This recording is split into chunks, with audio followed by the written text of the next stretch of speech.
guys, Dave here. Monetized.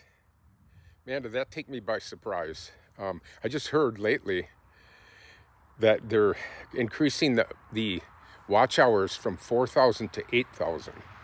And I have 6 channels, 6 YouTube channels on different subjects. And the subject I got monetized on is, I did metal work. Custom metal work for antique motorcycles and things, and I had the wherewithal to film all of my, well, most of them, of the projects that I was doing, showing other people how I did it. My channel is New School Metalworking, and it's a new way of bending metal, of shaping metal, and I won't get into the details of it, but it's a different way than anybody else uses to do it. And I've made thousands of aluminum gas tanks. They're in museums, on collectors' motorcycles. And I didn't think much of it. I thought, well, I'll make these videos and I'll start a YouTube channel. And it was, I don't want to say dismal. I had a lot of subscribers. I think when I decided to go for the 4,000 hours, I had 1,026 subscribers to the channel. So I thought, yeah, let's see what happens here. I had 738 watch hours. Then I thought, ooh, this is going to be a slog. And so I started doing videos, and the first 2 did pretty good.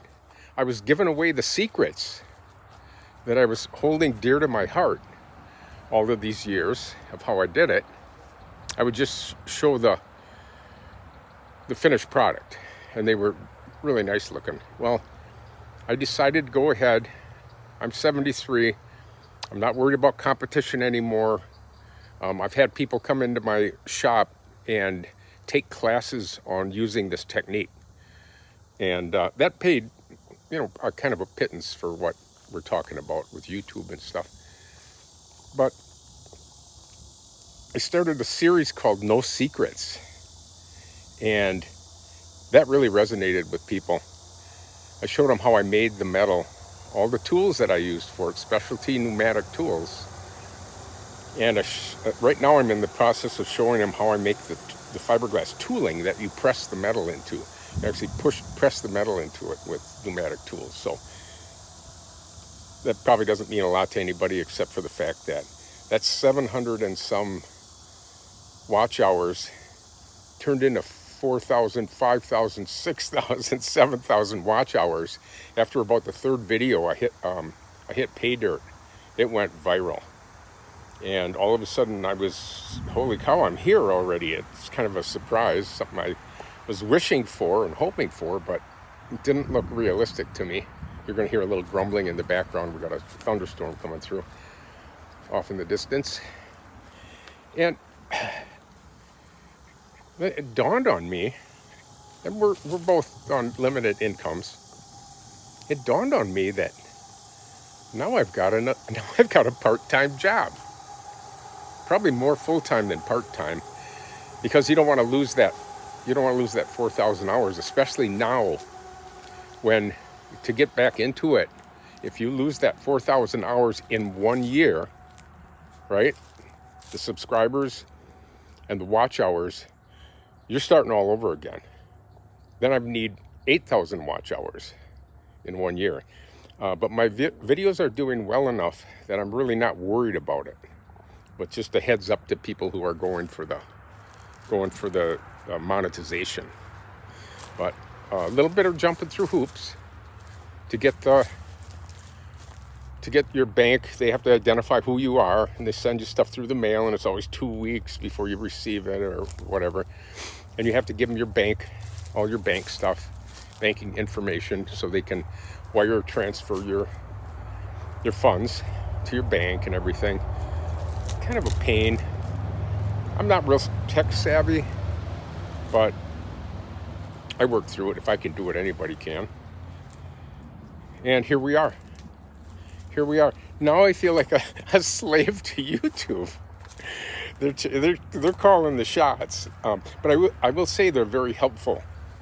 They're very helpful. They have a YouTube community that offers people help if you have any questions or if you get stuck. And they give you incentives. They give you an incentive. They notify you. There's notices they drop in on your channel, and they give you little hints on how not only to do the monetization, but to do affiliate marketing with other people. And it's actually pretty cool when you think about it. I didn't imagine it would be like this when I started out.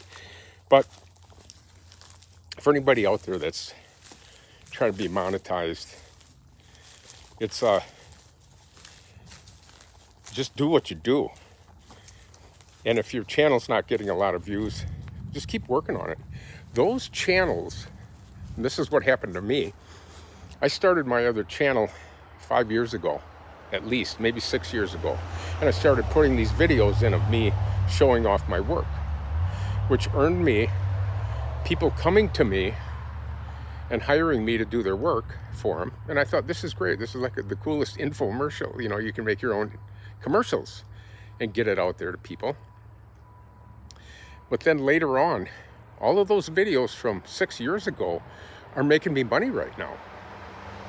People are still viewing them out there. So that's adding to the watch hours and subscribers that I already have. So I'm going to say this about that. Keep making videos and pay attention to your videos. Pay attention to which ones resonate with your customers, because once you get on that subject, it's like, oh, I see. This is what people want. This is what people are clicking on. This is what they want. And you don't have to do clickbait stuff on there, but make a concise, sorry for the traffic, make a concise thumbnail that really describes what the channel is all about, or what the video is all about, and the channel. But I hope this gives people inspiration, and you're going to be hearing back from me pretty soon. I'm going to start beefing up this channel a little bit. I've got a lot to say. I'm 73, I've been around a long time, and I have got stories. I got stories about stories. So subscribe to me, and you'll hear some of those stories. I promise you, I will not bore you. I'll give you some good advice. I'm not going to tell you what you should or shouldn't do. That's a problem with old people sometimes, but old people are good at stories because they've lived their whole life, and they have stories, and I have a bunch. So anyway, Dave Ashenburner, hope to talk to you again soon.